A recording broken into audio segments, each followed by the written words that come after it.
तुम्हारी पूजा सफल हुई गौरी। माँ स्वयं विराजी है हमारे घर में। और ये भी तो बहुत आश्चर्य की बात है कि घर में एक भी कमल का फूल नहीं है और फिर भी उसकी महक पूरे घर में फैली हुई है।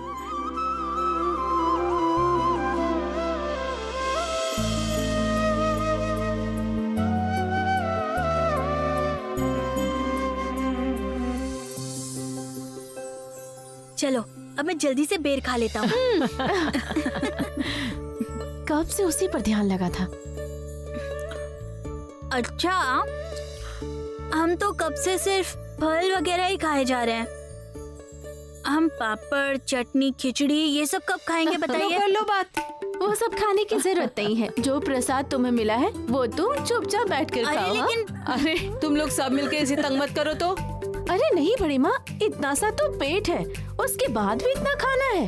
अच्छा ठीक है, आज हम सबको खिचड़ी का भोग देने का इंतजाम करेंगे। अरे चलो मेरे साथ सब आओ चीकू।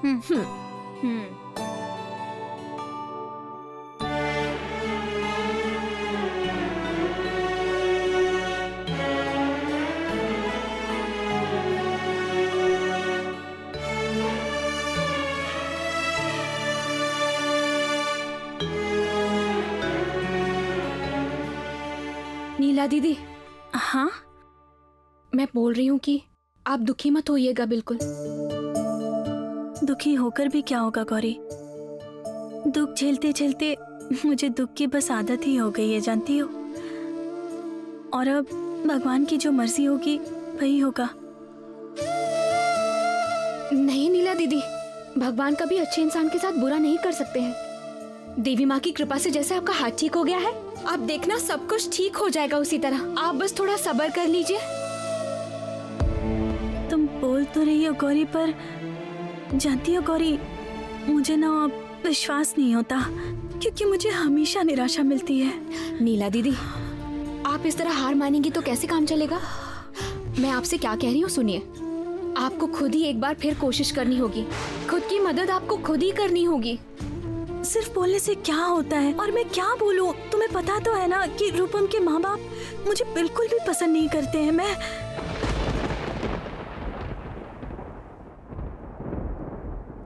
नीला दीदी, मेरे दिमाग में एक आइडिया आया है, सुनिए। कुछ दिनों बाद रूपम भैया का बर्थडे है ना? हाँ, कुछ दिनों में तो रूपम का बर्थडे हाँ, है। तो रूपम भैया के बर्थडे पर आप उनके माँ बाप को यहाँ पर बुलाइए। मैं उन्हें बुलाऊं? नहीं नहीं गौरी, ये तुम क्या कह रही हो? मेरे बुलाने पर वो आएंगे क्या? आएंगे, जरूर आएंगे नीला दीदी। अगर आप इतनी बार उन्हें बुलाएंगी तो वो मना नहीं कर पाएंगे, और वो तो उनके लिए भी खास दिन है। आप पहले उन्हें घर पर बुलाइए, उसके बाद उनसे बात कर लेना, सब ठीक हो जाएगा, देखना। अरे गौरी, ये तो तुमने बहुत अच्छी बात की है। मैंने तो पहले ऐसा कभी नहीं सोचा था। और उनके बेटे के जन्मदिन पर तो माता पिता तो आएंगे ही ना। उस समय सबका मूड भी अच्छा रहेगा और यही सही समय होगा। गौरी गौरी, तुम्हें पता है मैं बहुत लकी हूँ कि तुम्हारे जैसी लड़की मेरे भाई की बीवी है। और जानती हो गौरी, तुम्हारी वजह से ही इस घर में उन्नति हो रही है। और मुझे नहीं पता गौरी, तुम मेरे साथ जब इस तरह रहती हो तो मुझे बहुत पॉजिटिव फील होता है। बस लगता है कि अब बस सब कुछ ठीक हो जाएगा।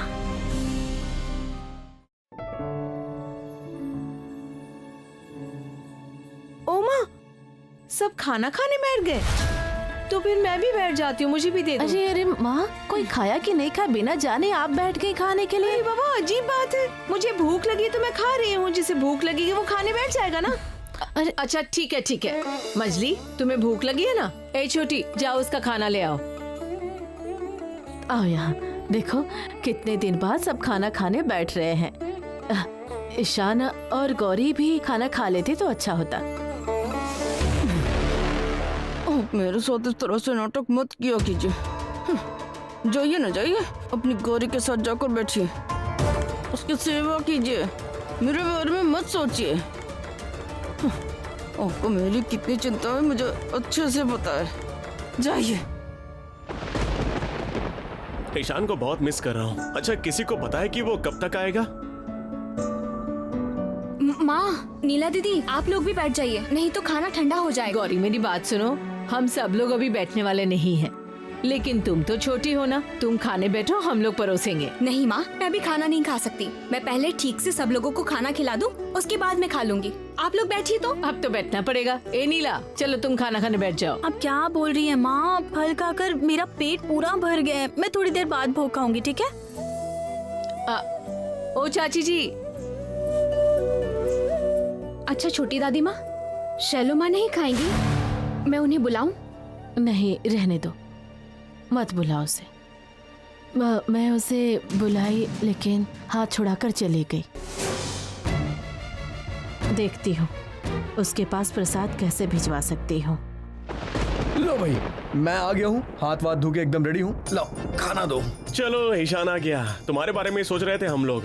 अरे क्या बात है, आज हॉस्पिटल से इतनी जल्दी कैसे आ गए, बताओ जरा। नहीं, वो क्या है ना कि आज पेशेंट बहुत कम मतलब थे। आज प्रेशर कम था। बिल्कुल सही कहा, इसीलिए मैंने सारे काम फटाफट खत्म कर लिए और ये खिचड़ी मिस नहीं करना चाह रहा था। लाइए। बहुत मजा आ रहा है ना। आप पूजा के वक्त नहीं रुक सकते यहाँ, लेकिन प्रसाद खाने जरूर आ जाएंगे। हाँ, ये तो बिल्कुल सही कहा। सच में भाई, तुम मंदिर में पैर नहीं रखोगे और भोग खाना बिल्कुल नहीं भूलोगे। हाँ सुनिए दीदी, मैं ना खाने के लिए कभी मना नहीं करता, और फिर जिसे मैं खाना बोलता हूँ आप लोग उसे भोग बोलते हैं, तो इसमें क्या गलत है? और दूसरी बात ये है कि मैं इतनी टेस्टी खिचड़ी को मिस कैसे कर सकता हूँ? हाँ ईशान, तुम्हें कैसे पता चला कि खाना स्वादिष्ट बना है? अरे बाप रे, इसमें ना जानने वाली क्या बात है। इंसान को जो पसंद होता है ना, वही खाना वो भगवान के लिए बनाता है, देवता को चढ़ा देता है, पुण्य कमा लेता है और उसके बाद वो सारा खाना खुद खा लेता है। एक बार भगवान ने इंसान का चढ़ाया खाना खाना शुरू कर दिया ना, तो उसके बाद क्या होगा कोई नहीं बता सकता है। ईशान, अब आप बस करेंगे डॉक्टर साहब? जब देखो तब बकबक। जाइए तो, आपके लिए भोग नहीं है यहाँ। नहीं नहीं नहीं नहीं नहीं, नहीं। भोग पर तो मेरा हक है। क्यों, सही कह रहा हूँ ना चीकू? अगर भाभी ने ना बोला है तो मतलब ना। वाह, कितना टेस्टी बना है। अच्छा चीकू, तुम्हें पता है ना तुम बहुत बदलू हो। मतलब भाभी ने जो बोल दिया वो सही है और भाभी की बोली हुई बात तुम्हारे लिए पत्थर की लकीर है।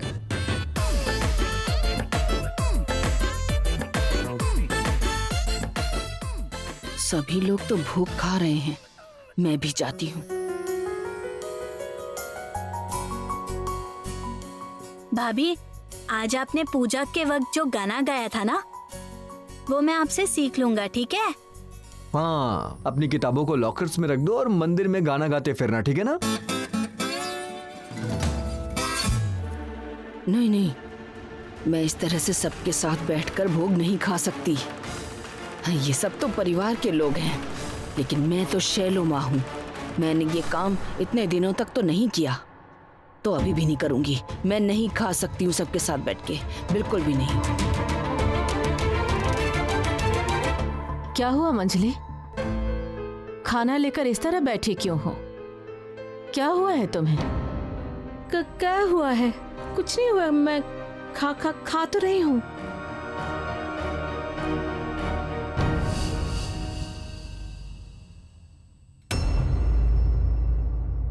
डॉक्टर साहब हैं क्या? डॉक्टर साहब हैं क्या? ए, कौन है?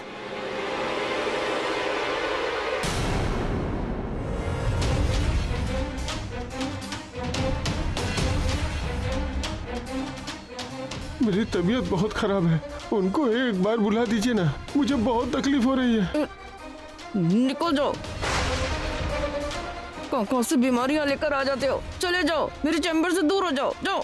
मेरे ख्याल से तो ये डॉक्टर साहब का चैम्बर है। कृपया करके डॉक्टर साहब को बताइए, मुझे जो बीमारी है वो आपको समझ में नहीं आएगी। डॉक्टर साहब को मुझे कुछ नहीं समझाना, जाओ यहाँ से तुम। डॉक्टर साहब को ढूंढ रहे हैं, जाओ यहाँ से।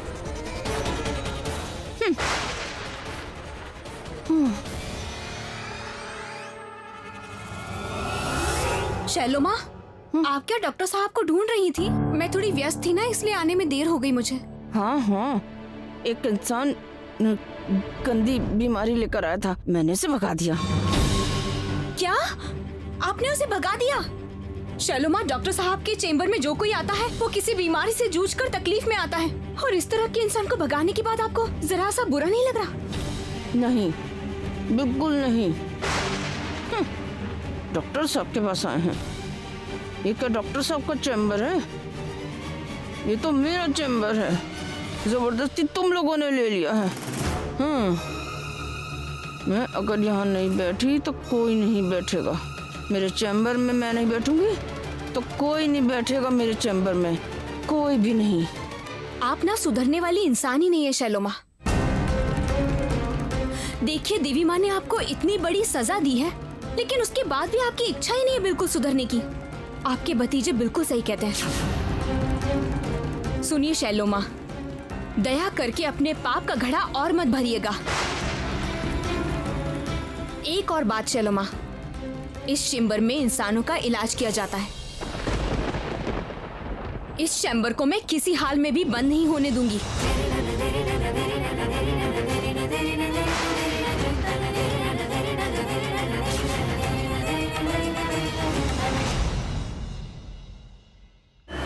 सच में तुम्हें नहीं पता है ना कि तुम्हारे पापा कहाँ गए हैं? बाबा कहाँ गए हैं? वो मुझे क्यों बताएंगे, बताइए तो। दो बेटियां हैं मेरी। एक तो मुंह पर कालिक पोत कर चली गई है और दूसरी सारा दिन गौरी गौरी करके उसके पीछे पीछे घूमती रहती है। माँ बाप जिंदा है या मर गए, इस बात की खबर भी है तुमको? क्या हुआ है आपको? क्या होगा, क्या हो सकता है मुझे? तुम जैसी बेटी को जन्म दिया है मैंने, इससे ज्यादा क्या ही कर सकती हूँ मैं, बोलो? मेरा तो नसीब ही खराब है, नसीब खराब है। आप लोग माँ बाप होकर दीदी के साथ जो किया है, उसके बाद मुझे आपसे बात करने की इच्छा है ही नहीं। सही कहा। क्यों बात करोगी हमसे? हमारे साथ क्या बात करोगी तुम? माँ बाप के साथ क्या बातें करते? सब बातें तो तुम गौरी के साथ करती हो। क्या देकर उसने तुम्हें वश में किया है? पता था कि आप सिर्फ यही कर सकती हैं। सच बात कहूंगी तो ऐसा ही व्यवहार करती हैं आप। मुक्ता, मुक्ता, जाओ जाओ जाओ, सब मुझे छोड़कर चले जाओ। कोई नहीं चाहिए मुझे, कोई नहीं चाहिए मुझे। मेरी दोनों बेटियां तो मुझसे दूर हो गई है और मेरे पति को देखो, वो तो मेरी कोई खबर नहीं रखते। अतनु, अतनु, अतनु, अतनु, अतनु, मेरा फोन क्यों नहीं उठा रहे हैं? क्यों नहीं उठा रहे हैं? अब मैं क्या करूंगी? क्या करूंगी अब मैं? इसका मतलब उन्होंने जरूर कुछ गलत काम किया है।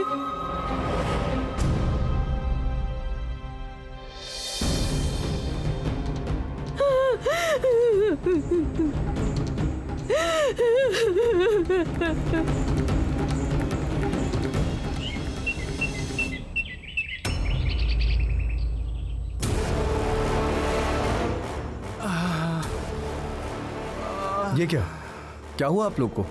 बहुत तेज। एक मिनट रुकिए।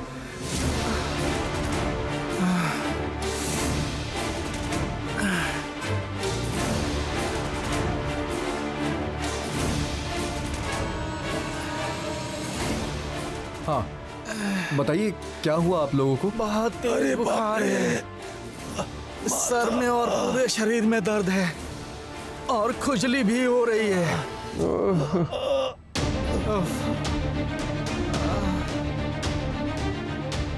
अच्छा ये बताइए कि आप सभी लोग आसपास ही रहते हैं क्या? हाँ डॉक्टर साहब, हम सब आसपास ही रहते हैं और हम सब साथ में ही काम भी करते हैं। हमें क्या हुआ डॉक्टर साहब? आप लोग को छुआछूत की बीमारी हुई है। ये एक दूसरे को छूने से फैलती है। अब आप लोग के संपर्क में जो भी आएगा उसे भी ये रोग हो जाएगा। अब क्या करें डॉक्टर साहब, हम बहुत गरीब हैं, एक ही कमरे में बीवी बच्चों के साथ रहते हैं। तो आप लोग मेरे पास पहले क्यों नहीं आए? मैं तो कल ही आया था, लेकिन आपसे मुलाकात नहीं हो पाई। लेकिन ऐसी बीमारी कैसे हो सकती है? हाँ? इसका सोर्स क्या है मुझे समझ में नहीं आ रहा है। बहुत तकलीफ हो रही है डॉक्टर साहब। डॉक्टर साहब। नहीं गौरी, तुम इस कमरे में बिल्कुल नहीं आओगी। तुम जाओ यहाँ से। लेकिन क्यों? सुनो, पूरे कमरे को सैनिटाइज करना पड़ेगा। ये लोग बहुत खतरनाक बीमारी लेकर यहाँ आए हैं। मैं जब तक नहीं बोलूं तुम इस चैम्बर में नहीं आओगी। गौरी, अगर तुम यहाँ बिना प्रोटेक्शन के आई ना तो ये बीमारी तुम्हें भी हो सकती है। बहुत तकलीफ हो रही है डॉक्टर साहब। ओहो, उन्हें तो बहुत ज्यादा तकलीफ हो रही है ऐसा लग रहा है। उन्हें आप ठीक कर दीजिए ना डॉक्टर साहब। गौरी, मुझसे जो हो सकेगा मैं करूंगा। तुम जाओ भी यहाँ से।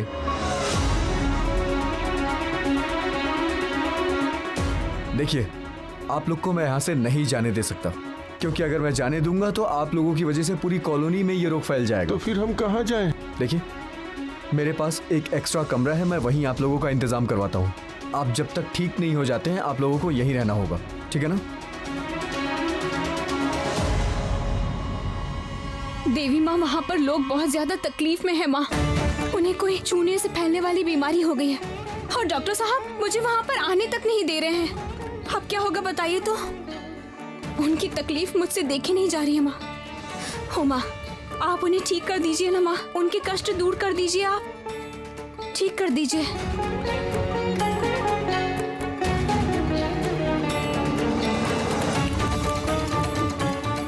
देवी माँ, इस लेप लगाने से वो लोग ठीक हो जाए माँ। आप मुझे शक्ति दीजिए ताकि मैं उनकी तकलीफ को दूर कर पाऊं, और जब वक्त पड़े तो मैं उनकी तकलीफ को भी सह पाऊं माँ। और जब वक्त पड़े तो मैं उनकी तकलीफ को भी सह पाऊं माँ। देखिए, मैंने आप लोगों की दवाइयों की व्यवस्था करवा दी है। आप लोगों का सारा बंदोबस्त मैंने यहाँ करवा दिया है। आप लोग जब तक ठीक नहीं होते हैं यहीं रहिए, ठीक है ना? हम लोग ठीक तो हो जाएंगे ना डॉक्टर साहब? टेंशन मत लीजिए, कुछ दिन तक आप लोग को ये झेलना पड़ेगा, उसके बाद मुझे लगता है कि सब कुछ ठीक हो जाएगा। अच्छा, मैं जा रहा हूँ, दवाइयाँ लेकर आता हूँ, आप लोग यहीं रहिए, ठीक है ना?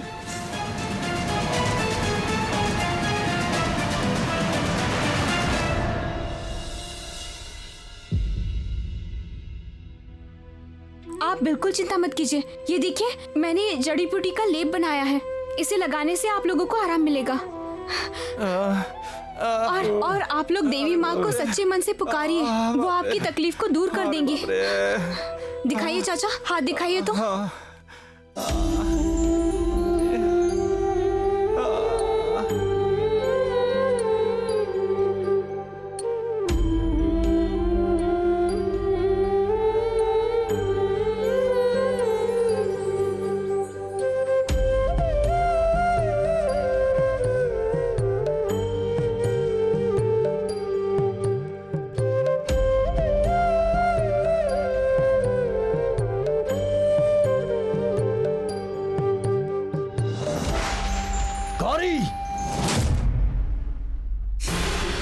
मुझे समझ में नहीं आता है गौरी, तुम पागल हो, बुद्धू हो, या फिर बचपना है तुम्हारा ये?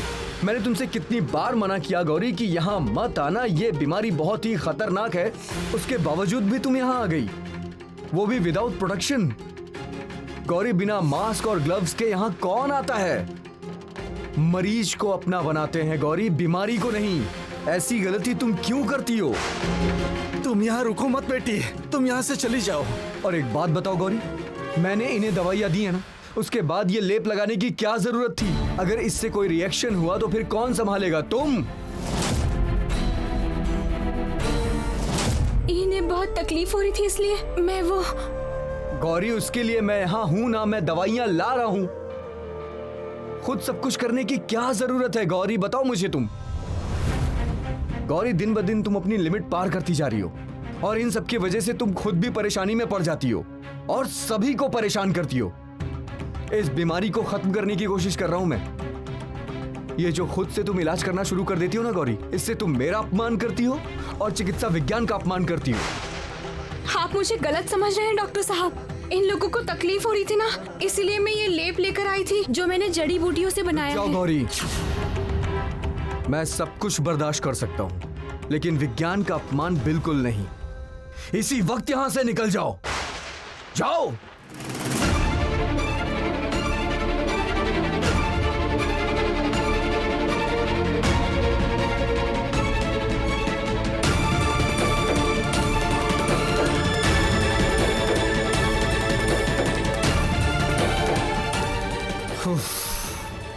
गुस्से में मैंने कुछ ज्यादा ही सुना दिया इसे। गौरी ना पागल कर देती है मुझे कभी कभी।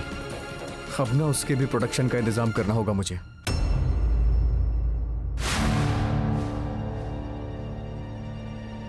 डॉक्टर साहब, अब मुझे आराम महसूस हो रहा है, अच्छा लग रहा है लेप लगाने के बाद। बुखार कम लग रहा है और शरीर में जलन भी नहीं है। बहुत ठंडा ठंडा लग रहा है, आराम मिल रहा है। बिटिया के लेप लगाने के बाद से ही अच्छा महसूस हो रहा है।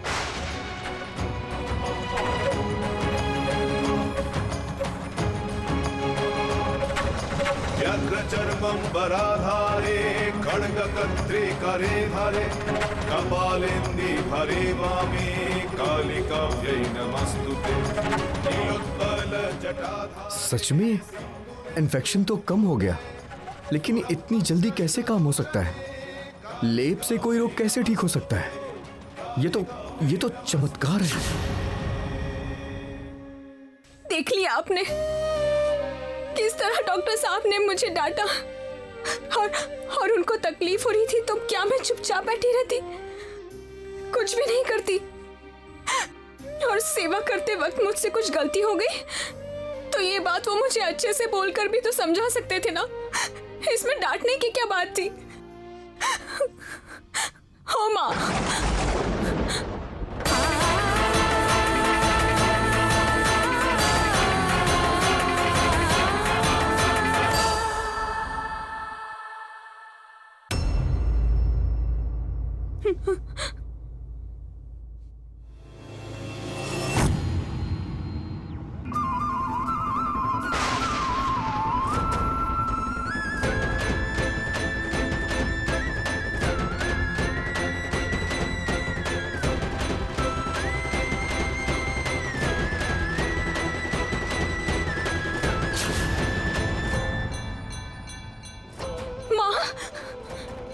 देवी माँ, मुझे क्या हो गया है? मुझे क्या वो रोगियों वाली ही बीमारी हो गई है? अब क्या होगा? मुझे खुद को तकलीफ होगी वो कोई बात नहीं, लेकिन डॉक्टर साहब को पता चला तो वो मुझे बहुत डांटेंगे माँ, बहुत डांटेंगे मुझे। अब क्या करूं मैं?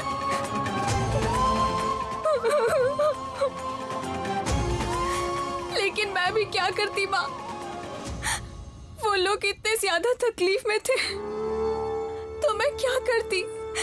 गौरी,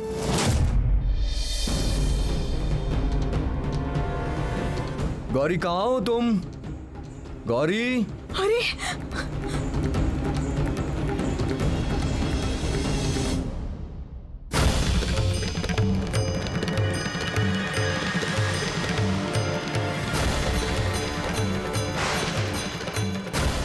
गौरी कहाँ हो तुम?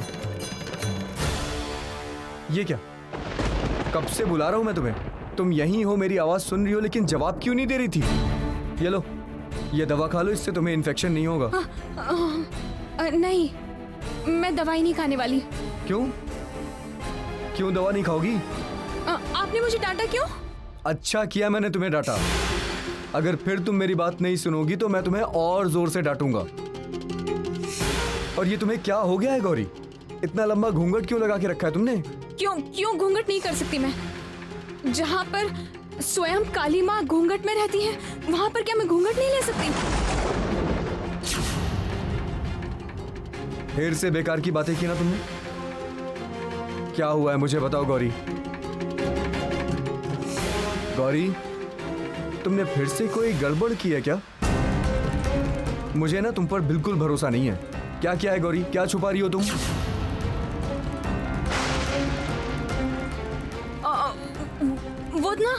वो मैंने कल कहा था ना आपसे कि आप मेरे शिव शंकर हैं।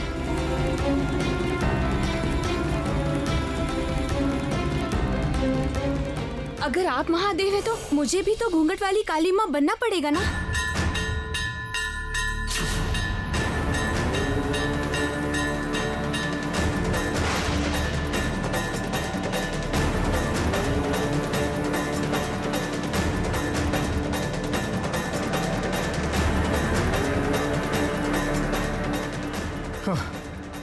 गौरी, बहुत देर से मैं तुम्हारी बकवास सुन रहा हूँ। घूंघट हटाओ अपना, चलो जल्दी करो।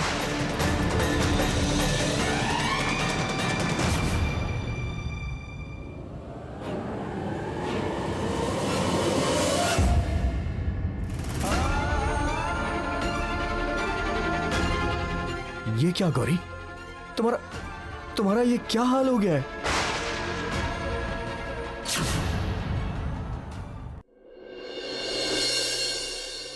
आश्चर्य है, मेरे हाथों के सारे घाव सूख गए हैं। मेरे भी। और तुम्हारे चेहरे पे जो लाल सूजन थी वो भी चली गई। मेरा भी गया क्या? तुम्हें देख के लगता ही नहीं कि तुम बीमार भी थे। अब तुम्हें बुखार नहीं है, हाथ पैर में दर्द नहीं है। तुम लोगों को कैसा लग रहा है? हमें भी बहुत आराम मिल रहा है। उस लड़की के लेप लगाने से सब सही हो गया है। ऐसा हो सकता है क्या? हाँ, बॉडी को ठंडक तो मिली थी और ये सब डॉक्टर साहब की दवाई की वजह से ही हुआ होगा। तुम्हें अगर डॉक्टर साहब पर इतना भरोसा है तो उस लड़की को लेप क्यों लगाने दिया? अगर तुम्हें उस लड़की पे इतना भरोसा था तो फिर तुमने दवाई क्यों की? जाने दो, किसी की भी दवाई से हो हम ठीक तो हो गए। चलो ये बात हम उस डॉक्टर और उस लड़की को जाके बताते हैं। सही कहा आपने, चलो। गौरी, इसीलिए मैंने तुम्हें मना किया था। अब देखा तुमने क्या हो गया है। तुमने खुद से मुसीबत अपने पास बुलाई है। गौरी, मेरी बात तुम्हें मानने में क्या तकलीफ है? तुम्हें पता है ना ये छोट-छोट की बीमारी। वो रहे डॉक्टर साहब। ये क्या? अरे आप लोग यहाँ क्या कर रहे हैं? कमरे में जाइए। डॉक्टर साहब, हमारी सारी बीमारी ठीक हो गई, शरीर एकदम ठंडा हो गया। ये देखिए।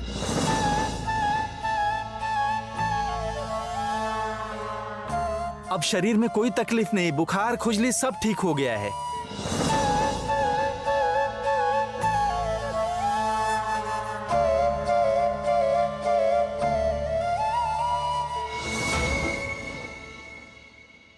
आपकी ऐसी दशा कैसे हो गई? अरे और कैसे, आप लोग की सेवा करने गई थी और खुद बीमारी लेके बैठ गई।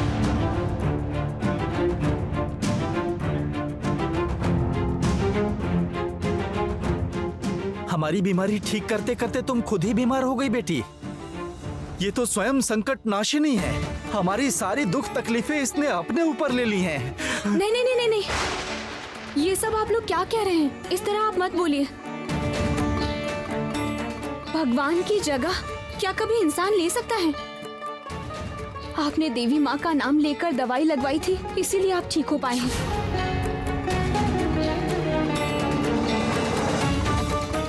माँ घूंघट वाली काली के सामने खड़े हैं आप लोग, उन्हें ही धन्यवाद कीजिए, उन्हीं को प्रणाम कीजिए।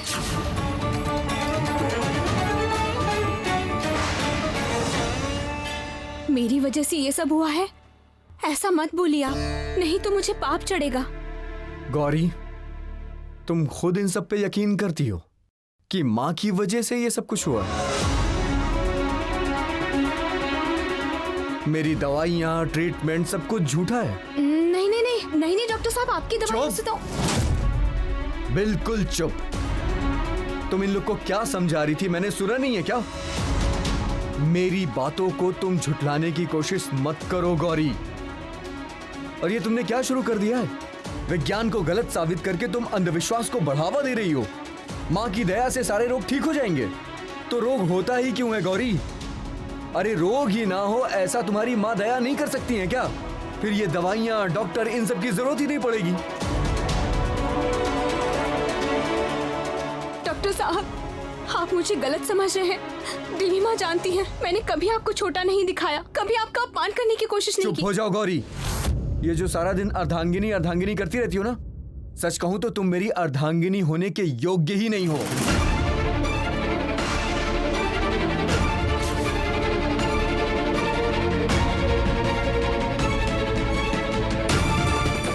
क्या बोल रहे हैं आप डॉक्टर साहब? आप मुझे ऐसा सब बोल रहे हैं? कैसे बोल पाए आप ये सब? अरे मैंने क्या गलत बोल दिया? गौरी, अगर तुम मेरी अर्धांगिनी होती तो तुम मेरा ऐसे अपमान नहीं करती।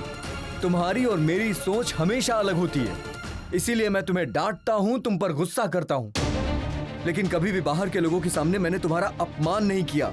नहीं डॉक्टर साहब, आप मेरा यकीन कीजिए, मैं मर जाऊंगी लेकिन कभी आपका अपमान नहीं कर सकती मैं। सुनिए डॉक्टर साहब, इस तरह मत कीजिए। सुनो गौरी, अगर तुम्हारी माँ सारी बीमारियों का ट्रीटमेंट करती हैं तो तुम्हारा भाई ट्रीटमेंट वही करेंगी।